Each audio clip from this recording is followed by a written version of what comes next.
June 22, 2025, a date etched in the annals of a future hanging precariously in the balance. The Middle East stands on a knife's edge, a region simmering with decades of unresolved tensions. Air raid sirens wail in Tel Aviv, their piercing sound a stark reminder of the imminent danger, and Tehran, echoing across the sprawling urban landscapes. Ordinary people look to the sky, their faces etched with worry, fearing tonight will change everything, altering the course of their lives forever. The shadow war between Iran and Israel, a conflict simmering beneath the surface for years, has erupted into open conflict, a dangerous escalation that threatens to engulf the entire region. Years of proxy battles, fought on distant soil and cyber attacks, unseen but deeply impactful, have given way to direct strikes, brazen acts of aggression that shatter the illusion of peace. And public threats, pronouncements of defiance that further inflame the already volatile situation. The risk of miscalculation, a single error in judgment, is terrifyingly high. The consequences could be catastrophic. Each side vows retaliation, perpetuating a cycle of violence with no end in sight.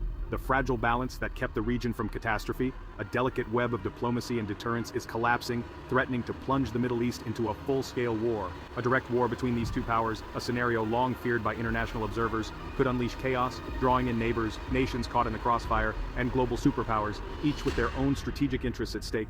Every move is scrutinized, every moment tense, a powder keg waiting for a spark. The world is watching, hoping diplomacy can pull both sides back from the brink before it's too late. How did we get here? Understanding the past is crucial, dissecting the complex history that led to this moment, because what happens next, the decisions made in the coming hours, could reshape the world, altering the geopolitical landscape for generations to come. The stakes have never been higher, the world holds its breath.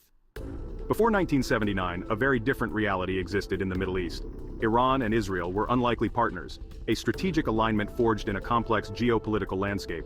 They were actively sharing intelligence, engaging in military cooperation, with joint exercises and arms deals strengthening their bond, and fostering strong economic ties through trade agreements and joint ventures. But the Iranian Revolution in 1979 irrevocably changed everything, shattering this alliance. The Shah, a key ally of the West and Israel, fell from power, and Ayatollah Khomeini's revolutionary regime swiftly rose to take his place. Almost immediately, the new leadership branded Israel the Little Satan, an enemy of Islam and the revolution. Overnight, former allies became bitter enemies, their relationship irrevocably severed. Iran's new ideology, rooted in radical Islamic principles, made hostility toward Israel a core tenet of its foreign policy and a central pillar of its revolutionary identity. Unable to fight Israel directly due to geographical constraints and military limitations, Iran strategically built a network of proxies, most notably Hezbollah in Lebanon and Hamas in Gaza, as well as various militias in Syria and Iraq. This axis of resistance, a coalition of anti-Israel and anti-Western forces, let Iran wage war from the shadows, projecting its power and influence across the region. Israel responded in kind with covert operations, sophisticated cyber attacks, strategic sabotage, and highly targeted assassinations, all aimed at crippling Iran's nuclear ambitions and limiting its regional influence. Both sides engaged in a deadly, deniable war, a constant game of cat and mouse, always careful to avoid direct confrontation that could ignite a wider regional conflict. For decades, this shadow conflict simmered beneath the surface, a constant source of tension, subtly shaping the region's fragile peace and contributing to its ongoing instability. But the established rules of the game, the delicate balance of power, were about to change dramatically, pushing the region closer to the brink. The stage was set, the pieces were in place, for a potential open conflict that threatened to engulf the entire region. The long simmering shadow war, fought in the murky depths of espionage and proxy conflicts, had finally shattered. It erupted with a brazen Israeli airstrike, a move that dramatically escalated the already tense situation.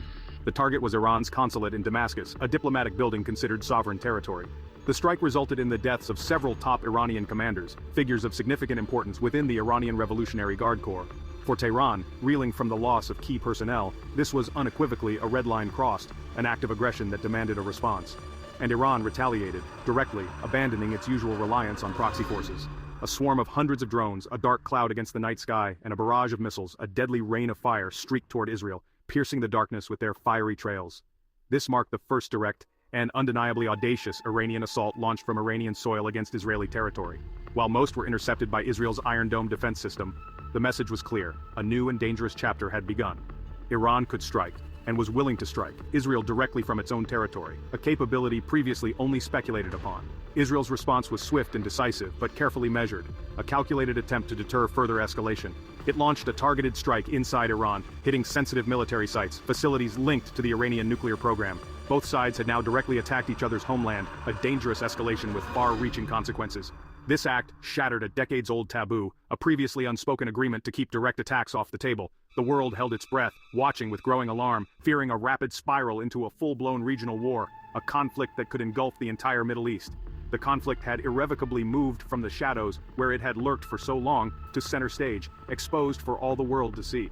Now, the threat of a massive, devastating missile exchange, a scenario previously relegated to the realm of worst-case possibilities, is terrifyingly real. The delicate balance of deterrence has been replaced, perhaps irrevocably, by a fragile, unpredictable, and deeply unsettling balance of mutual fear, a precarious standoff where miscalculation could have catastrophic consequences. One misstep, one wrong move, could ignite, with terrifying speed, a full-scale war, a regional conflagration with global implications. The U.S. moved from the sidelines to the front lines as Iran's missiles flew. American jets and warships helped intercept the attack, making U.S. involvement direct and undeniable. For Israel, it was proof of unwavering American support. For Iran, a warning. War with Israel means war with the U.S. Washington's goal became de-escalation, urging Israel to avoid a wider conflict, warning Iran against further attacks. The U.S. now acts as both shield and target, its presence deterring aggression but also raising the stakes. Every American move is critical. One wrong step could tip the region into chaos. The world's most powerful military is now a key player in the crisis. The next decisions could determine peace or war. This conflict's shockwaves reach far beyond the Middle East. Oil prices spike as the Strait of Hormuz, controlled by Iran, becomes a flashpoint, threatening a global energy crisis.